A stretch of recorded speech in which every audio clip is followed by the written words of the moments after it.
সংসারের কোন দায়িত্বটা তুমি পালন করো? ফ্ল্যাটের লোন থেকে শুরু করে মেয়ের স্কুলের বেতন, কুয়ার বেতন সবকিছু আমার একার দিতে হয়। সবকিছু তুমি দিলে, প্রতি মাসে যে একটা বড় অ্যামাউন্ট আমি দেই, সেটা কোথায় যায়? শুধু টাকা দিলেই রেসপন্সিবিলিটি পালন করা হয়ে যায় না সিয়াম। তুমি আসলে কোনো কিছু নিয়ে সিরিয়াসই না। বিয়ের আগেও তুমি এরকম ছিলা, বিয়ের পরেও তুমি এরকম ছিলা। যার সংসারের প্রতি কোনো দায়বদ্ধতা নেই তার সাথে সংসার করার চেয়ে না করাটাই বেটার। মাথা ব্যথা করতেছে, আজকে আমি স্কুলে যাব না। একটা সন্তান যদি সকাল সন্ধ্যা সব সময় দেখে যে বাবা মা ঝগড়া করছে, শিখবেটা কি? ইম্পসিবল।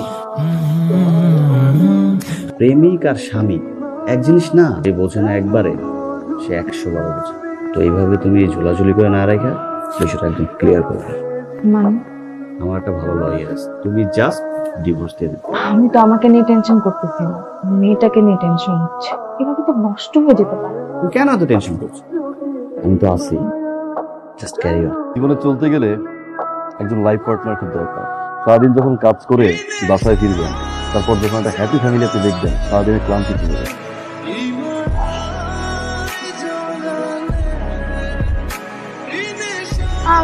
তুমি কখন আসবা? এই তো মা চলে আসবো, কাজ শেষ হলেই চলে আসবো। আম্মু আমার একটু মিটিং আছে, আমি তোমাকে পরে ফোন দিই।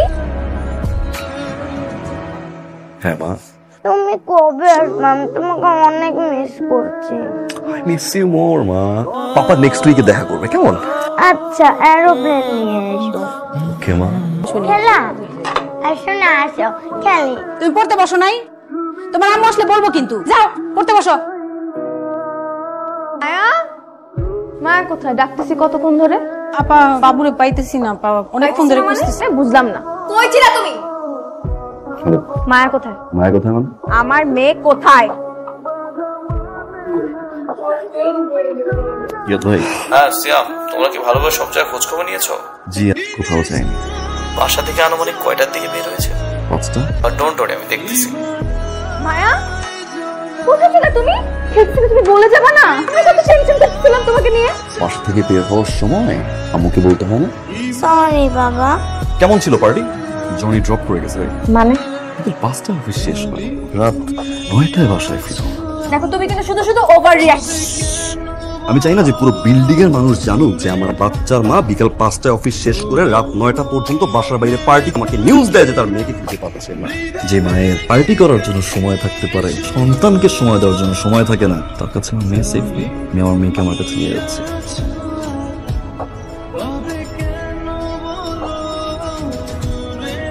এত বড় সাহস, বাসা থেকে মেয়ে নিয়ে গেছে। আমি তোমাকে এতবার বুঝায় বললাম যে চলো লয়ারের কাছে যাই, তুমি তখন শুনলাম না। এখন বসে বসে কান্না করলে কিছু হবে? আজকে অফিসের পরে আমরা লয়ারের কাছে যাব। তোমার মেয়ে তোমার বাসায় থাকবে সারা জীবনেও। আমি আমার মেয়েকে এসব কেস কামারির মধ্যে জড়াতে চাচ্ছি না। স্যার কিন্তু ঠিকই বলছেন, আর যা করার আপনাকে আইনের মাধ্যমেই করতে হবে। তার বিরুদ্ধে আগামীকালকে আমরা মামলা একটা ফাইল করছি। তোমাকে কে বলছে লয়ারের কাছে এগুলা বলতে? শুধু শুধু একটা মানুষকে এরকম খারাপ বানানোর তো কোনো মানে আমি দেখি। আমি এগুলো কেন বলছি? আমার জন্য বলছি না তোমার জন্য বলছি? এত ইমোশন দেখাচ্ছ কেন? এত ইমোশন দেখা তো আজকে এই পর্যন্ত আসছো। যেটা বলি সেটা শোনো প্লিজ। চুপ করো, সিয়াম ফোন দিচ্ছে। আম্মু, আমি মায়া। ও মা, তুমি? তোমাকে অনেক মিস করছি। আমিও তোমাকে খুব মিস করতেছি মা। তোমাকে যদি কোনো আঙ্কেল বা কেউ ফোন করে, তুমি শুধু কিছু জিজ্ঞেস করলেই হ্যাঁ বলবা। ওকে ওকে, বাই। আম্মু, আমার কথা। আম্মু,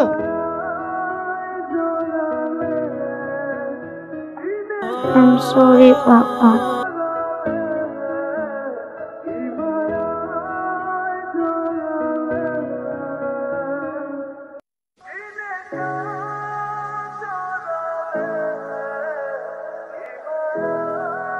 সিয়াম চৌধুরী, আদালতের নির্দেশ, আপনার মেয়েকে তার মায়ের জিম্মায় দিতে হবে।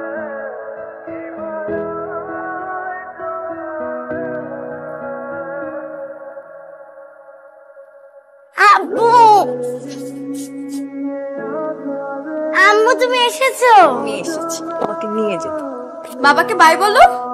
By bye. এক্সকিউজ মি, এক মিনিট। Thank you.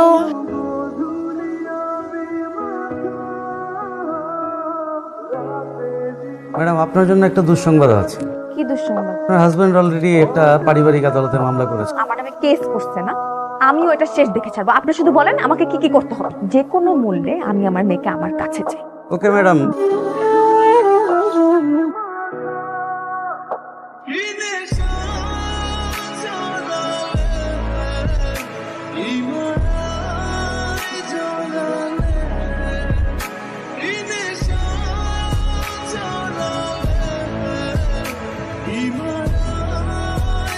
হ্যালো আর একটু কথা বলবো। কেমন ধরনের ফাজলামি, তুই আমার মেয়ের সাথে দেখা করতে দিচ্ছ না কেন? হ্যালো কে? হ্যালো, হ্যালো, কথা শোনা যাচ্ছে না, পরে ফোন দিন। গেটটা খুলো ভাইয়া। গেট খোলা যাবে না, ম্যাডাম বলছে আপনি আসলে গেট খুলছে না। আম্মু কার ফোন ছিল? আপনার বাবার?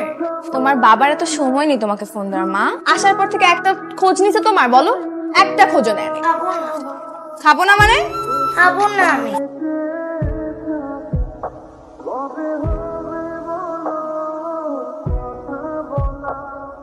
এই মামলার বাদী জনাব সিয়াম চৌধুরী একজন নেশাগ্রস্ত অবস্থায় তার বাসায় এসে তার স্ত্রীকে প্রতিনিয়ত মারধর করেন। বিজ্ঞ আদালতের নিকট আমার আকুল আবেদন, অবশ্য শিশুটিকে না দিয়ে আমার প্রতিপক্ষ এতক্ষণ আমার মক্কেলের নামে যে অভিযোগগুলো করেছেন মিথ্যা এবং বানোয়াট, এবং যার কোনো রকম কোনো ভিত্তি নেই। সারাদিন বাইরে থাকেন, পার্টি করেন এবং মাঝে মধ্যেই তিনি বাসায় ফেরত আসেন না। আমি সেই বাচ্চাটির কথা শুনতে চাই, সে কার কাছে পড়ে।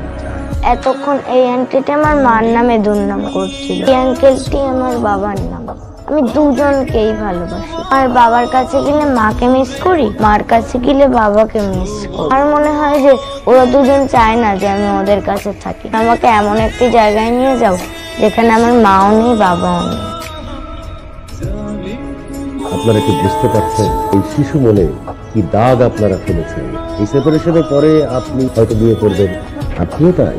শিশু বাচ্চাটির কি হবে সেটা কি একবার আপনারা ভেবেছেন? সমগ্র পরিস্থিতি বিবেচনা করে আপনাদের দুজনকেই আরো একটা সুযোগ দিতে, একভাবে যদি আপনারা এই শিশুটিকে রাখতে পারেন, এর মধ্যে যদি আপনারা কোনো মীমাংসায় পৌঁছাতে পারেন খুব ভালো। আর যদি না পারেন, এই নিষ্পাপ শিশু বাচ্চাটিকে কোনো অর্থানেজে দিয়ে দেওয়ার জন্য প্রস্তাব করতে।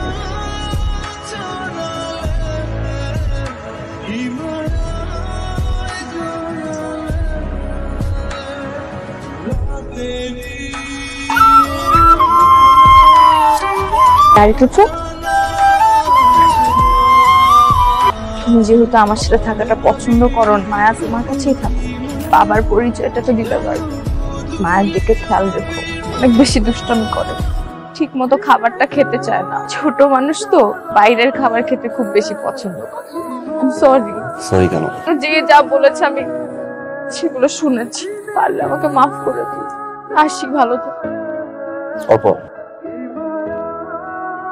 আমরা কিন্তু এখনো আমাদের কথাই ভাবছি। সন্তানের বড় হওয়ার জন্য বাবার আদর যেরকম দরকার, পাশাপাশি তার মায়ের ভালোবাসাটাও দরকার।